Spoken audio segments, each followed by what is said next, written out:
Happy 59th Independence celebrations to Nigeria and all Nigerians wherever you may be, as will reach you all over the world. Hello and welcome to the Arise interview, 60 glorious minutes of multifaceted discussions where we speak to the newsmakers as well as ordinary people doing extraordinary things, and we feature the voices at the heart of the stories. I am Christian Ogodo. Thanks so very much for joining us on the special edition of the Arise interview. Coming up in the next hour, Nigeria marks its 59th independence anniversary from British rule. On this day, homage is paid to the freedom fighters and other national leaders who fought for the independence of Nigeria from colonial rule. In other words, it is Nigeria celebrating the freedom to make laws or decisions without being governed or controlled by another country.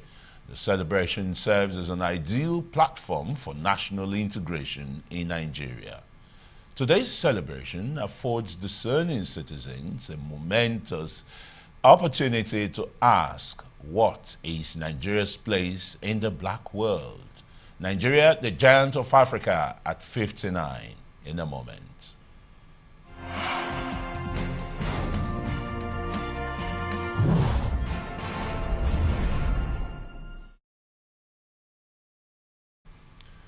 The Independence Day parade used to be more colorful and glamorous nationwide. It is a day to celebrate the freedom of Nigeria from British rule. On this day, mostly school children look forward to marching, the parades as usual, the country's flag raising, the fireworks, also the armed forces would parade with lovely cultural dances that will symbolize national integration.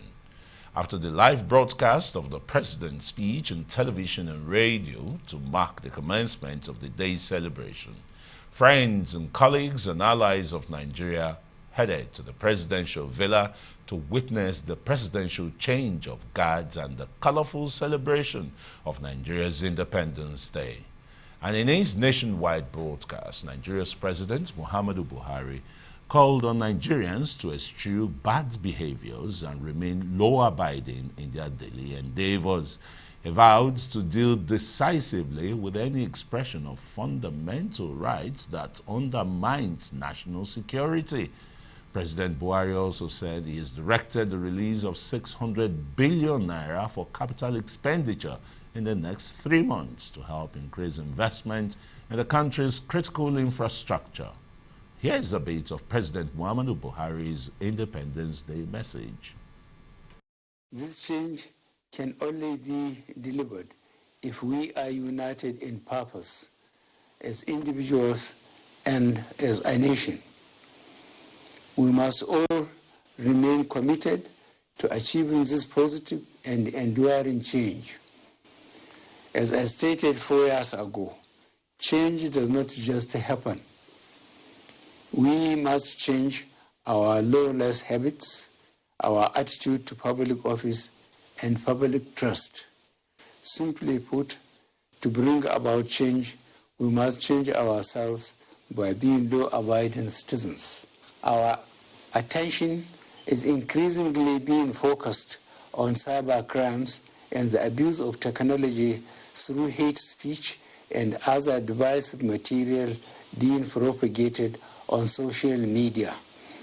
Whilst we uphold the constitutional rights of our people to freedom of expression and association, where the purported exercise of these rights infringes on the rights of other citizens or threatens to undermine our national security, we will take firm and decisive action. Implementation of the 2019 capital budget, which was only approved in June 2019, will be accelerated to ensure that critical priority projects are completed or substantially addressed. The Ministry of Finance, Budget and National Planning has been directed to release 600 billion naira for capital expenditure in the next 3 months. Well, some very cheery news there from Mr. President to Nigerians, particularly the 600 billion naira to be released for capital budget. Let me not take the wind off the sail because we've got very competent panelists here. So that for more on Nigeria's 59th Independence Anniversary, I've been joined in the studios here by Professor Jibo Ibrahim, who is a senior fellow at the Center for Democracy and Development. And of course, on my immediate left is Garba Shehu, who is the Senior Special Assistant to the President on Media and Publicity. Of course, he's a journalist too, or we'll call him a journalist. Gentlemen, you very warm welcome. Also, during the course of the program, we'll be having the President of the Fifth Senate of the National Assembly then, talking about distinguished Senator Ken Nnamani, GCON. He also gave his viewpoint on Nigeria at 59. And I began by asking him if Nigeria is where it should be in terms of development compared to some other Asian tigers. Well, it will be foolhardy for any person to think that we are where we are supposed to be. But I'm only happy that we have continued to exist as a country and that we've managed to forge ahead. But certainly we're supposed to be doing better than we're doing now. In terms of comparison, we are talking about the Asian tigers or the Asian dragons. I'm aware that in the 1960s, South Korea was not doing better than Nigeria. Certainly not.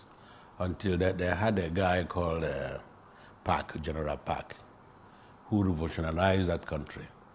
Today, South Korea has in excess of 40,000 megawatts of electricity, 40,000, plus new plants that are coming on stream. So it must be approaching 50,000 megawatts today.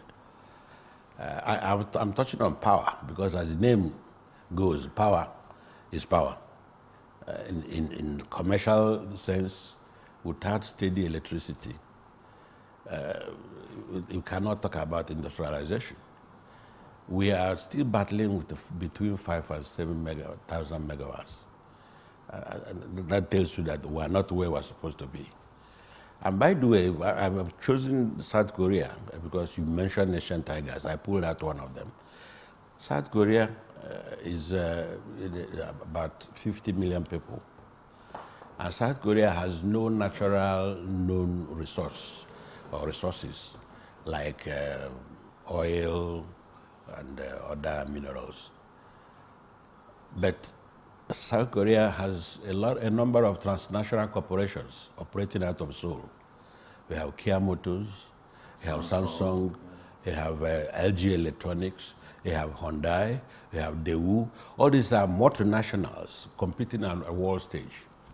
So, you cannot start comparing the Asian tigers and Nigeria. And they don't have a single pint of oil, by the way. They import everything.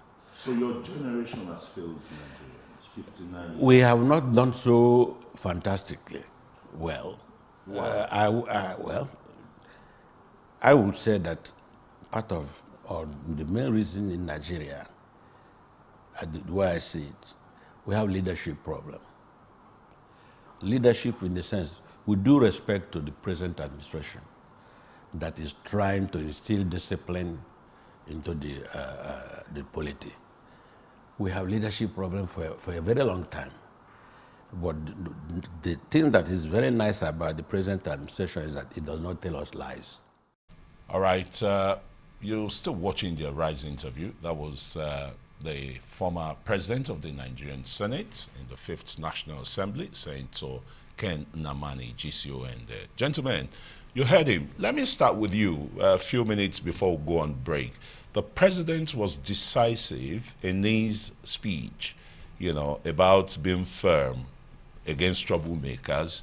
But what is more gratifying is the infrastructural deficits that Nigeria has had for 59 years. The president says he's going to release 600 billion in the next 3 months to, rejuvenate this. Well, the president was firm and authoritative on, yes, on the question of abuse of technology to undermine national consensus. He also was firm against smuggling of particularly food, rice that undermines our effort to feed ourselves, and clearly stating that we would never go back to being an importer of food and exporter of jobs. But I think that he was offering carrots and sticks at the same time, because in saying that there will be control, there is a determination to visit consequences of those who undermine agric and other policies of government, and also those who use technology, social media space to undermine national security. He did clearly say two things. One, that we are fully committed to the African Continental Free Trade Agreement, which is saying that we are open to free trade. That is fair. Transshipment, smuggling, they are not things that we'll accept. He's very clear about that. And on the matter of free speech, he said discourse is welcome and Nigerians are free to discuss. However, they must be mindful of national security. The 600 billion actually is coming directly from the budget, 2019 budget. But you know that in addition to that, the president also did mention some critical infrastructure that are being pursued under the Presidential Infrastructure Fund. He mentioned the Lagos-Ibadan Expressway, the Abuja-Kano Expressway, the second Niger Bridge, Mambila Power. And he said some of these things might achieve completion by 2022, which is very encouraging. So therefore, yes, I guess a lot of money is coming into the economy, reflecting it in a way that perhaps liquidity gets better than what it is at the moment. So you think, okay, we'll go on a short break. When we return, we'll examine all the couples of Nigeria at 59, because it's a special edition of the Arise interview. You're watching the Arise interview. We've got more still to come. Stay with us.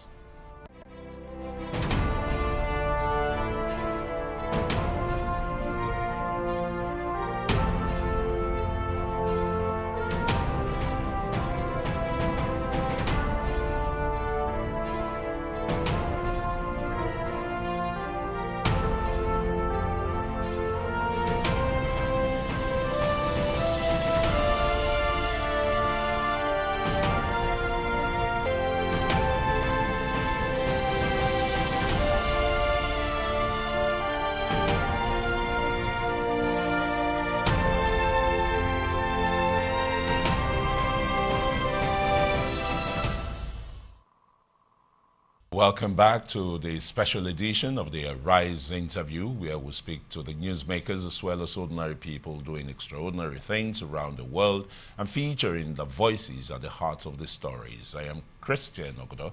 Thanks for staying with us.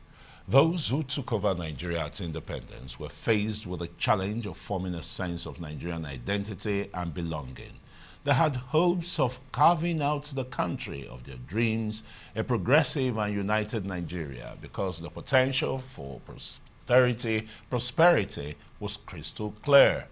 Years have gone by. Now the country is celebrating its 59th independence anniversary, yet faced with a series of challenges ranging from insecurity, unemployment, bad roads, inadequate power supply, poor healthcare facilities, and deepening poverty in the land, with Nigerians living less than $1 per day.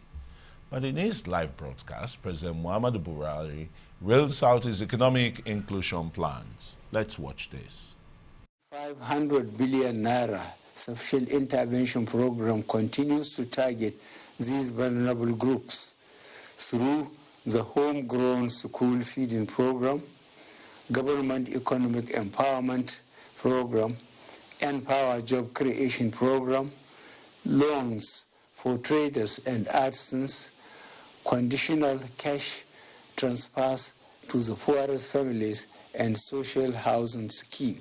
To institutionalize these impactful programs, we created the Ministry for Humanitarian Affairs, Disaster Management, and Social Development, which shall consolidate and build on our achievements to date. To the beneficiaries of these programs, I want to reassure you that our commitment to social inclusion will only increase.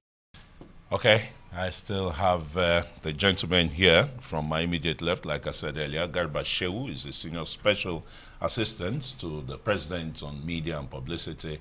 And to the extreme left is Professor Jibo Ibrahim, who is a fellow of the Center for Democracy and Development. Professor Jibo, you must have listened to the whole gambit of the Independence Day broadcast by the president. Removing the, empower, the social intervention programs and the rest. These are cornerstone, key programs of this administration to this newly created ministry. Is it likely to, create that, removing the 10 million per annum poor Nigerians from poverty, from what Mr. President envisages? I don't think it would be sufficient to do that, because as we are all aware, there is a significant challenge in terms of revenue inflows, and they have not been as high as has been expected. And we do know that the number of people living in extreme poverty in Nigeria is extremely high, and therefore what is being put in the programs might not address all the issues. But what I think is clear is that the social intervention program is extremely important for this country. And the president has always had a focus on addressing the most vulnerable group of Nigerians, those who face the greatest challenges in terms of survival and livelihood. So I'm very supportive of the program. I think we should try to increase the scope and intensity of the program, but the present amount of the present resources available may not meet all the demand on the ground. Yeah, but may not meet all the demands on the ground. Some people say critically what the nation needs, particularly because of its teeming youths and the unemployment situation, is to be ingenious in not just entrepreneurship, but technical skills acquisition. And of course, information drives the world now, and that's where the world really is on, the superhighway. Well, you're raising an important issue. During our time, we had craft schools, we had technical schools that provided middle-level skilled personnel for the economy. We phased that out and did not replace them with significant alternatives. Today, we find ourselves in a situation in which the construction industry, for example, imports skilled powers from Togo, Ghana, and other neighboring countries. And I think that's really a shame for a country like Nigeria that should have been able to provide such necessary skills.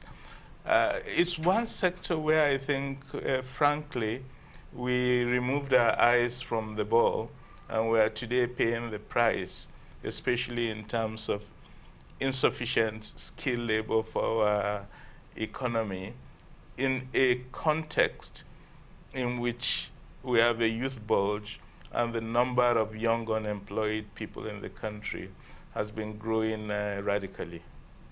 Yes, they've really been growing radically. I'm sure that must have informed Mr. President to say, look, let's remove this Empower program, SIP, from within the presidency and create a ministry, and so that we can redirect the energies of the youth.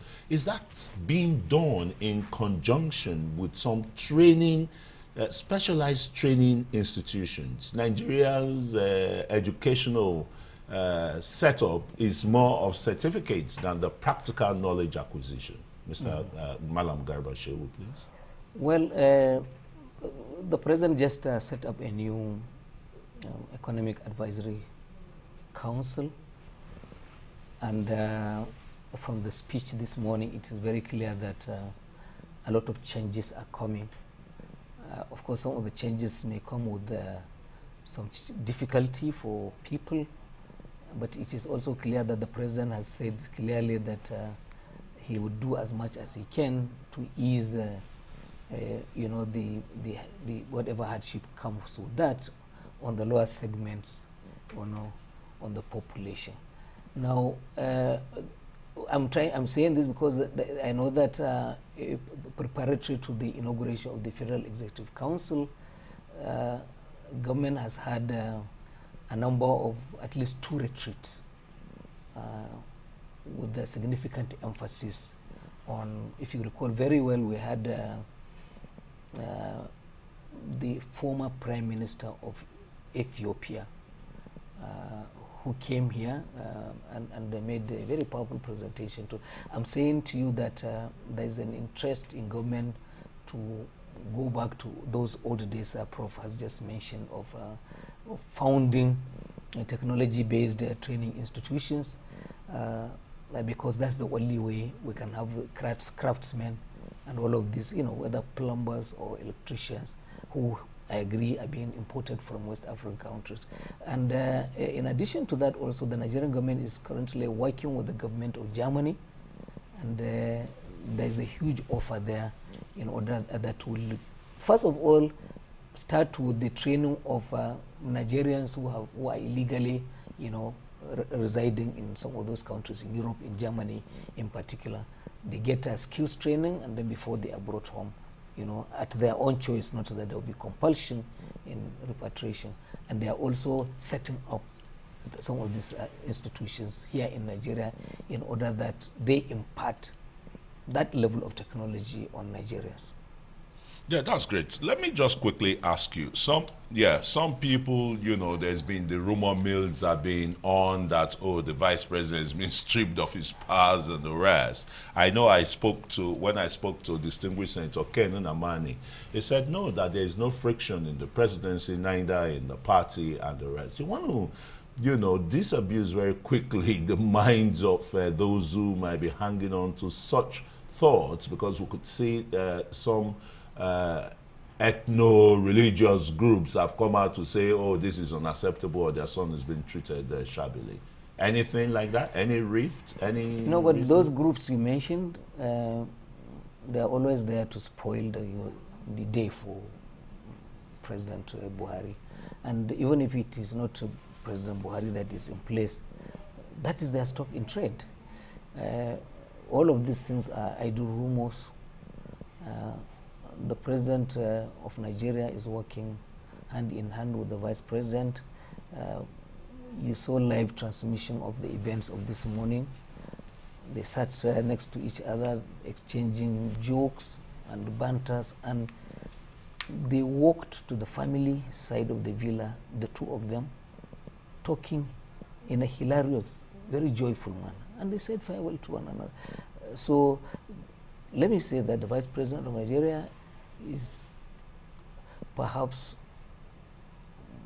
the most active, perhaps the busiest this country has ever seen.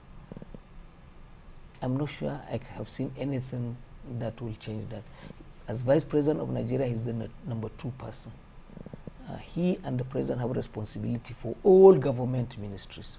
So the fact that an assignment is located in one ministry or the other does not in any way take away the attention or responsibility of the vice president and the president to supervise and direct matters in those That's very sectors. good. Very wonderful clarifications there.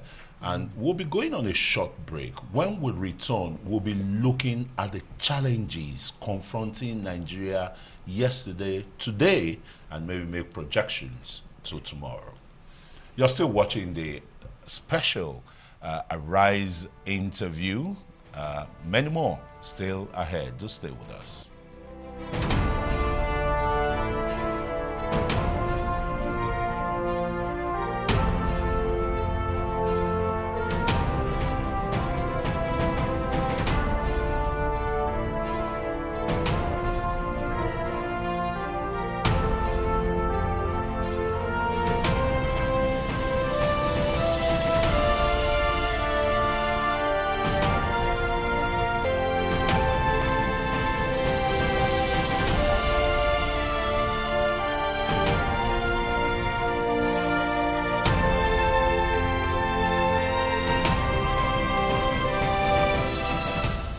All right, welcome back to the special edition of the Arise interview, where we're looking at Nigeria at 59.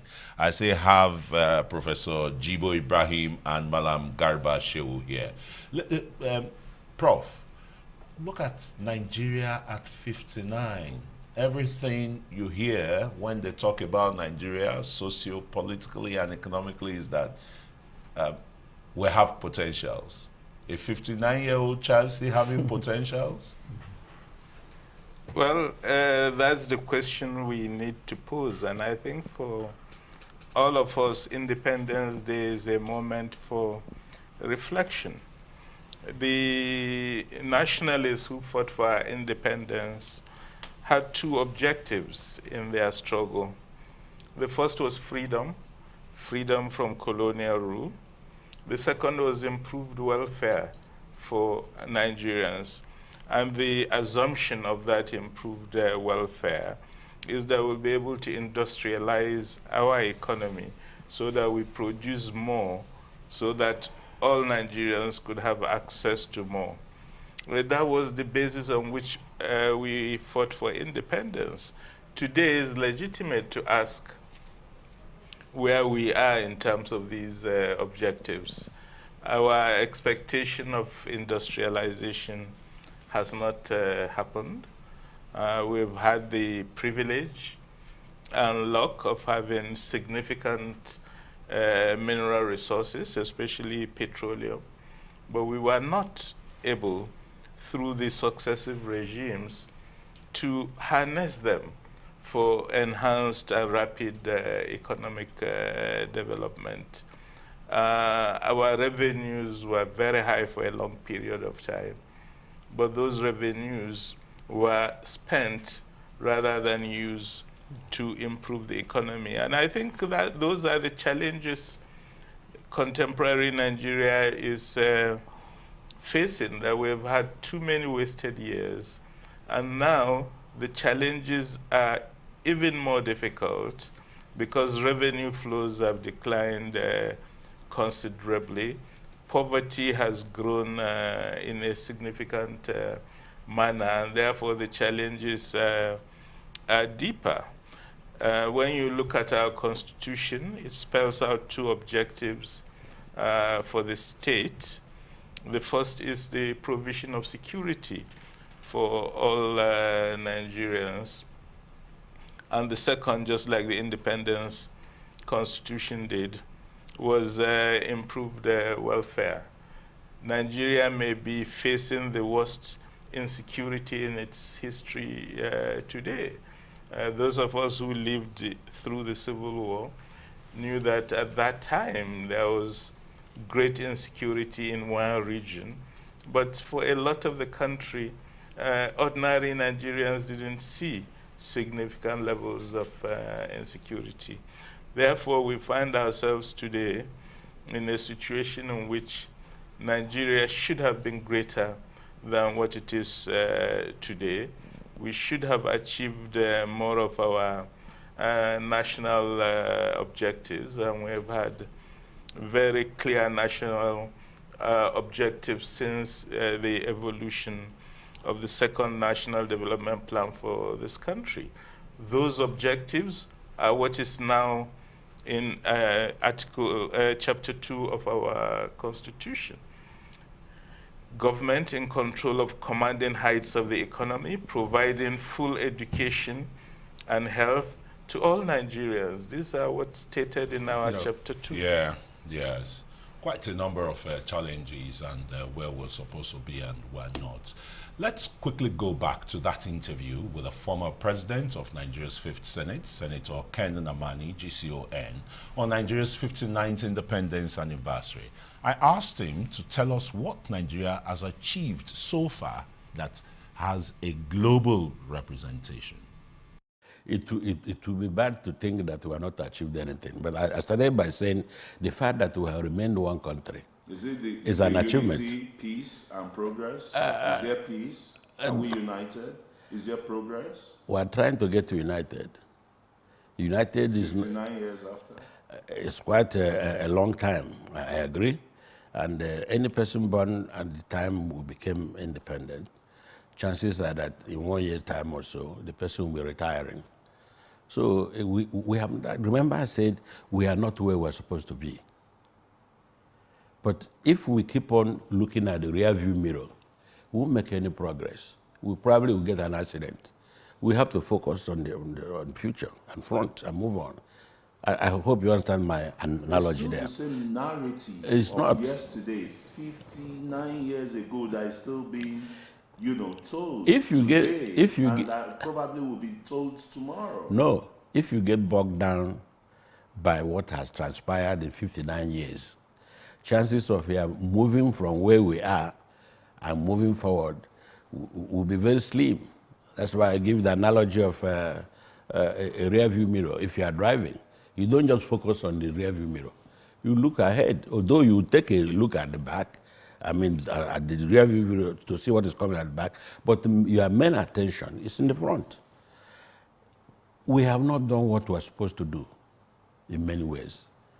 And that's why I said countries that we started off with almost, not only they have overtaken us, but I think we're having difficulty even seeing their back. We are sinking. I don't know. Ratio, developmental. It's not that too bad. Structural wise. No, it's not that too bad. See, Nigerians, the thing that should bother us is that most Nigerians, apart from those scammers that are giving us little dent outside, we still have professional Nigerians outside that are doing wonderful things and achieving progress on world stage.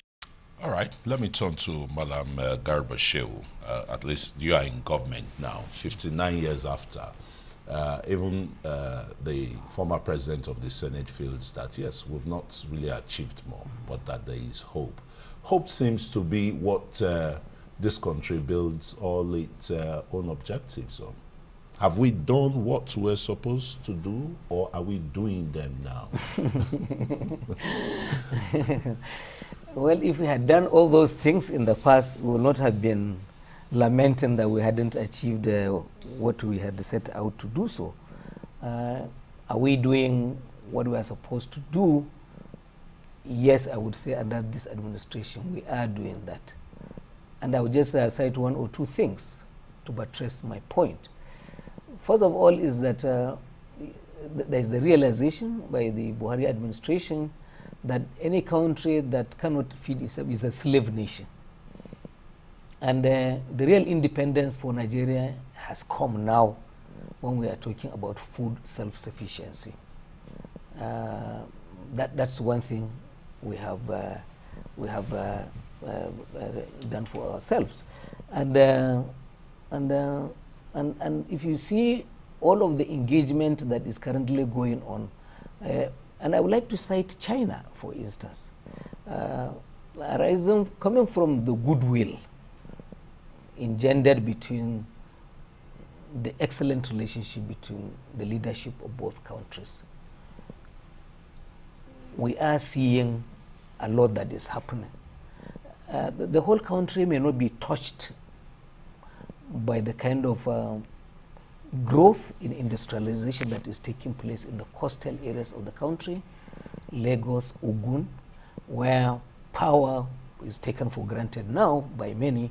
There are communities that receive as much as 24 hours of power supply, unbroken power supply. The West African gas pipeline scheme has also ensured that people who can pay for gas can put on their engines and work and produce. And so therefore much of what is coming in is confined and largely restricted to coastal areas. But we are, as you can see from what the administration is doing, beyond the dredging of and making usable port like Barrow and so on, there is the nationwide gas pipeline network that is intended to supply power, energize power in the country. The AKK pipeline scheme, the Ajaokuta, Abuja, Kaduna, Kano, which is like a trunk pipeline that will branch off to states that are all over the country. In effect, the investment in power, both private and public, so much is coming on stream to the point now that there is power availability of more than 10,000 megawatts. Don't talk about distribution. They are stranded. Yeah, well, that energy is stranded. Yeah, transmission has also greatly improved. We are up to about 9,000. However, distribution, which is in private hands, 100%. You know that, and you know all of the things that happened with the sale of those, discos and gencos. And we're in trouble with all of that now. And so therefore, I'm saying that infrastructure is being laid, that will support industrialization and job creation. And without the necessary infrastructure on the ground, we cannot dream of achieving. Yes, particularly redirecting the industrial sector. Yes, the African free trade agreement is coming and the rest, but we need to produce more. A lot of the companies are leaving Nigeria, so that's quite worrisome. Very briefly. I am not in a position to speak about companies leaving Nigeria. Well, Mr. President has not spoken about incentives, particularly to the manufacturing sector. And no, that for now is the bedrock of Nigeria's economic drive. I think that there are things that we take for granted. In that speech, he mentioned the stability for the last 3 years now. Naira had been stable. That can enable you to plan and project manufacturing very well. And all of the things about infrastructure that we are doing, it is to provide the enabling environment. Okay, let's quickly go on a break. You can expatiate on that later, Madam Garba Shehu. You're watching the Arise interview. We still got more to come. Stay with us.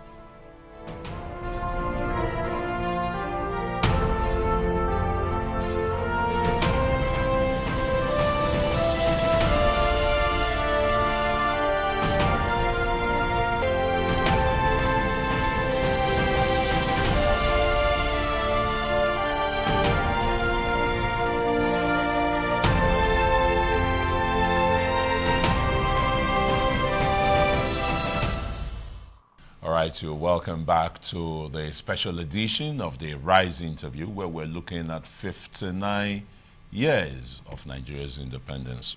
Professor Jibo, one very, very, disturbing issue in this country today is the state of insecurity in Nigeria. And only recently, less than 72 hours ago, the chief of Nigeria's army said we need spiritual help to solve Boko Haram. Is that what is needed? Let me confess, I read the statement, but I didn't understand it. The armed forces have no skills or competence in spiritual matters. It's not their work, it's not their field, and frankly, he had no business talking about what he does not know. I think what we know from the history of armies in the world is that they develop skills that physical, that walk in the world we know, and it is discouraging for the head of a nation's army to put success in the war against the insurgency on spiritual skills. What if the enemy has better spiritual skills? Does it mean we are condemned forever? I think he should withdraw that statement and apologize to the nation for saying it. Madam Garibashew, the presidency has not reacted to that, and maybe the commander-in-chief probably feels at home with the new warfare using spirituality to attack Boko Haram. I think that, and I feel sorry for the Chief of Army Staff for the trouble he's been put in by particularly the social commentary on the web. I read the statement he made, and my understanding is that he isn't saying that it is spiritualism that will defeat and that it is superior to the weaponry that they wield. I think that he's trying to say that when you are dealing with the terrorism that is driven by ideology and strong beliefs, and this thing about radicalization that is happening online, offline, and that I guess because you can see from testimonies of Boko Haram, you know, people who have been caught and presented before TV cameras. Some of them say they are ready to face death, and they have no regrets dying for the beliefs that they hold. I think that that's where the Chief of Army Staff is going, that we need to seek to change the mind of followership and make recruitment difficult. Otherwise it will be difficult in the overall to defeat the kind of terrorism that we face. But 5 years on, Mr. President is still seriously grappling with conquering the various security challenges. It's expanded beyond, you know, the asymmetry war with Boko Haram. Banditry is now there, kidnapping. All over the country is not limited to one place, you know. And you find state governors now going to make deals, the cut deals now, or they make deals, let me not say the cut deals so that it does not look as if there's a fraudulent destined undertone there, with these bandits, with their leaders. Is that...